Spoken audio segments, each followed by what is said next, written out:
Nhasi tapinda mumusika mukuru wembare matatirege timboona kuti zvinoitika imomo uyezve tiratidze vatengi vanoda kupinda mumusika wembare kuti ndezvipi zvavanofanira kungwarira.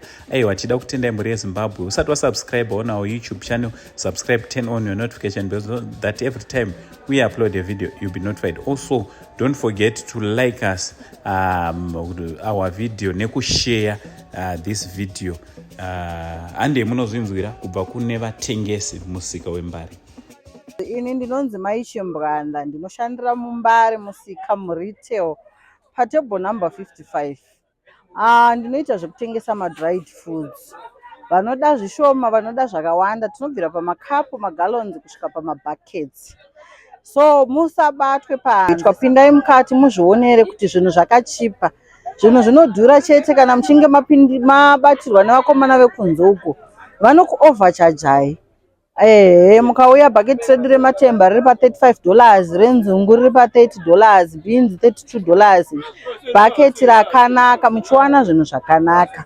Kune vanenge vachizoda kutibata, vanenge vachida kutenga, muchitya kusvika pabasa, munomira kwamuri ikoko motifonera touya kutora imona chete patinoshandira tichiitirana basa zvakanaka. Namba dzangu dzinoti 0714208769. Ichokwadi musika wembare ukapinda zvinoda kuti unge uri unochenjera kana kuti unongwarira vakomana vanenge vachikubvunza kuti muri kutsvagei, muri kudei.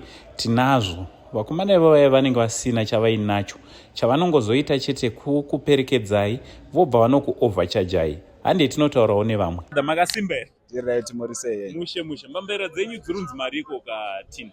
Katini pane $1 ne $2. Alright. Yeah. Alright. Samurundudzo kuti 5 liter $2. Yes. Wow. Yes. Wiki rese ka munhu achidya mbambera.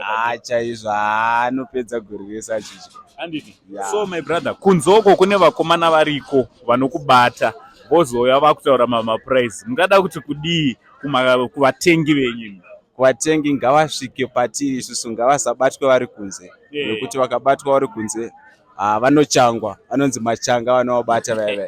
Saka vanochangwa vari kunze, saka ngavasvike mukati totaura navo isusu. Handiti? Yes. Alright. Aiwa, sahanzi pindai mukati nevaridzi vebasa and then mobva mataura and then motenga zvinhu zvenyu. So machanga akauya, $1 iro rinenge rakunzi mari? Rinenge rakunzi $4. Muri kuzvinzwa ka? So meaning kuti uri kuluza $3 pane paunga uchifanira kuti ungoshandisa $1. You are losing $3. Aiwa, thank you very much my brother. Okay. Ora. Aiwa. Taura zita rako. Ndonzi Nyasha. Nyasha. Uyu ndi Nyasha uya ndi. Nyasha uri pabasa pani? Ndiri pabasa pamama vangu. Handiti?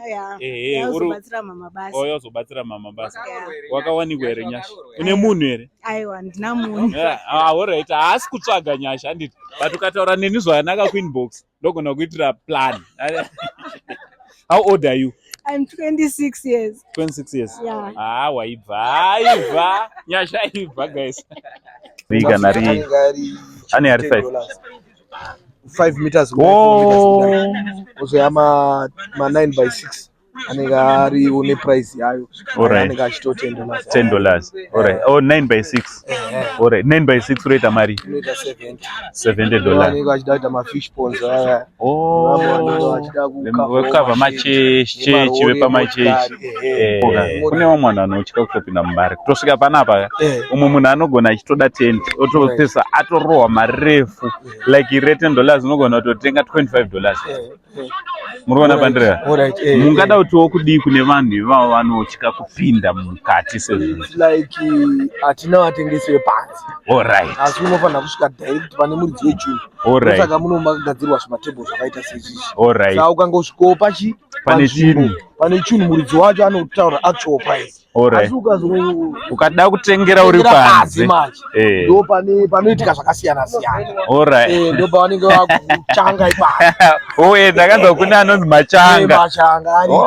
Alright. Kana ukaenda kuGlenview kana kuGlenview kunana area edu variko futi vanhu vakadaro. Machanga. Ndiwo matsvagira avo. Hakusi kuti vanokukonvhetawo zvekuti woburitse chi buritse mari. Ndiwo masenzera avo aiwa. Alright. Vamwe vacho kunana magaba futi variko. Saka ndo type yevanhu vacho ndo masenzero avo ivavo. Havamiri kuti vanohodha sezvatinoita izvi. Asi kuti zvamahodha izvozvi ndo pavanotoya vachida kuita tamadhiri acho. Mukatadza kunzwisisana ipapa munogona kutorovana. Saka ndezvekutoti kana wasvika kuti avakomana ndimire ndimboita zvechi ndimboita zvelife yangu zvandiri kundavinga kuno. I think that advice vazhinji vanogona I think people can relate to that because a lot of people kavanouya ka vosangana netimirori ndinazvo iye asina chinhu asina chinhu ozopinda muno mukati akuda kuita overcharge. Chinhu changu chandahodha manje. Then akaovercharge inangu anongonditambidza yangu. Saka ina handingazofari because customer inoda ichiita ichidzoka. And guys ka this is an advice iri kubva kune vari munomu vari kushanda vari serious nebasa ndiri kuti isu hatisi kutengesera tiri panze. Pinda mukati wega munotyeiko. Pinda mukati and then wotaura nevanenge vakagara. Maiguru makadi takasimberi makasimberi tiri nani. Chekutanga vangada kutanga zoti munonzi mai hani uye kuno kwatiri ndepapi chaipo mbari. Ndinonzi mai Majingo muno muretail market. Muretail market. Imi munotengesawo chii? Ini ndotengesa maropes. Maropes. Nematensa. Nematambo nemaplastica. Alright. Pane vanhu vanotya kutopinda mumbari nekuda kwezvakawanda zvinoitika kunze vasati vasvika kuno vatengi. Mungadawo kudii chenjedzo yamungada kupa kuvatengi? Ndinoti vanhu ngavasunungukawo kupinda muno mumbari. Ngavarege kubatwa panze apo. Pane vanhu vanobata vanhu vozopinda navo munomu vakuovercharge. Inini tambo yangu kana nchiiti $10 100 meters. Ivo vanovati kana kuti $20 vocharge times 2. Then customer iya ikatenga vopuwa $20. Inini vondipa 10 votora 10. Saka isusu tiri kuti vatengi pindai mega mukati muchingonanga pamatebhuru. Moonana nevanhu varidzi vematebhuru. Mosevhwa zvakanaka pasina kubirwa.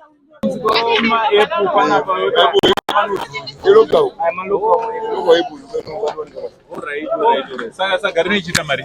$4? Serious?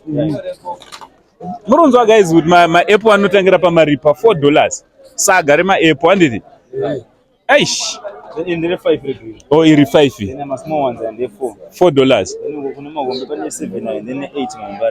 Alright. Sa anototengeka kama-apple. Serious? Akumanaka.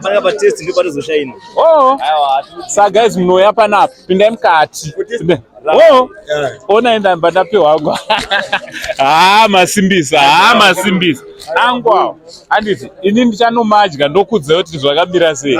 Anditi so kune munhu ada ma-apple anokubata panamba dzochi 078 339 2940. Alright. 078 339 2940. Thank you so much. Munongombata ipapo. Andi tora mari yako. Tora imwe mari yako. Ari kunzwa kuti muri kuita problem yevakomana vanobata vanhu kunzofu. Zvinhu zvozoita sezvakunyanyodhura. Mungatiwo kudii kune vatengi venyu mimi vanenge vachida kuuya kuzotenga matomato? Zviri kukanganisa makastoma izvozvo. Zvokuti makastoma ari kuzoya achichi overchargwa pane zvinhu zvatinenge tichitengesa apo. Vakakomana avo takamboti timbovarambidza asi takakundikana. Makakundikana. So mungada kuti kudii kune munhu ari kuuya kuzotenga? Aisaida kuti wabva wangovharirwa kunze ikoko zvavanoita vanoona motikari inenge yakanaka obvasa kuti munhu ane mari. Saka ndivo vanenge vakuteera manje. So vanhu havakwanisa here kungozvifambira vega vozviuyira munhu? Ndo zvatinenge tichida izvozvo. Saka vanobva vagarirwa kukapako. Nyange kuona munhu angangopfekawo zvakanaka-naka vari kubva vangoteera. wototi naye Alright. aiwa maita basa so kurudziro ndeyekuti vanhu ngavapinde vega ndo zvatinenge tichida izvozvo votenga matomatosi awa ari kunzi mari yawo ndikuti dollar iwo vanosvika woti $2 kana $3. so people vanhu vari kuoverchargiwa vari kuoverchargiwa zvechokwadi zvekare zvinhu zvinozoitika ipapo vanhu vazhinji havachada kuuya kuno vanenge vakuti kunodhura ndokune price yakanaka zvechokwadi. Guys as you can see kuti kune runyararo ukabatirwa kunze uku ndokune problem kunze uko ndokune problem so make sure kuti iwewe kana une chauri kuda muno muMbare haubatwe kunze unopinda mukati onatsoona vanhu vakagara ndo varidzi vezvinhu anditi and then wobatsirwa but kunze uko kuna anonzi machanga anditi akakubata kunze uko double just like here come close like panapa $1 for 2 ione ungonzi $1 anditi kana $50 anditi so guys musatyire kunze pindai mukati and let's promote these ladies who are selling here these ladies and gentlemen who are selling their products here inside of retail Mbare market. So like here, come close. I just want to show you something. Panapa mchanoona kuti pane hupfu hwezviyo, panapa beans, maizero beans dzakasiyana. Pane chena, pane tsvuku zvichingodaro and also mchanoona kuti pane mpungo wechibhoyi, masau, nyii, wheat, zvese guys handiti zvese munozviwana kunoku. All you need to do is to walk inside retail market. Kana mauya nemotikari munotsvagawo pekupaka pari safe. Imwe problem yandakamboita kuno kuMbare inyaya yepanopakwa motikari handiti musangomire pese usangomiswe pese muMbare unoklempewa handiti muMbare unoklempewa. So guys just make sure kuti you are safe, don't stop everywhere or pese ngoti wamiswa obva watomira.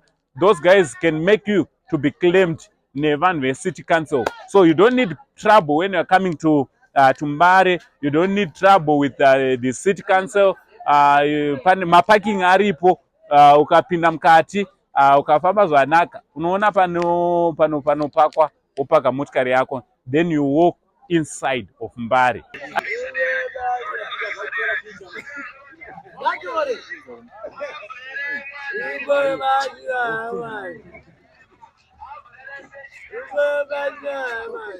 Chisimu apa unenge wasangana nayo uchifunga kuti mugenuine mari yatobaya Mbare. Aiwa ndo zvatangoti tiuye kuzokuzivisaiwo nekuradzaiwo zvinoitika muno mumusika weMbare. Aiwa don't forget to subscribe on our YouTube channel nekushare this video, also to follow us on our Facebook page. From Uncle Saint neSaint TV crew for now titi, it's much love and God bless.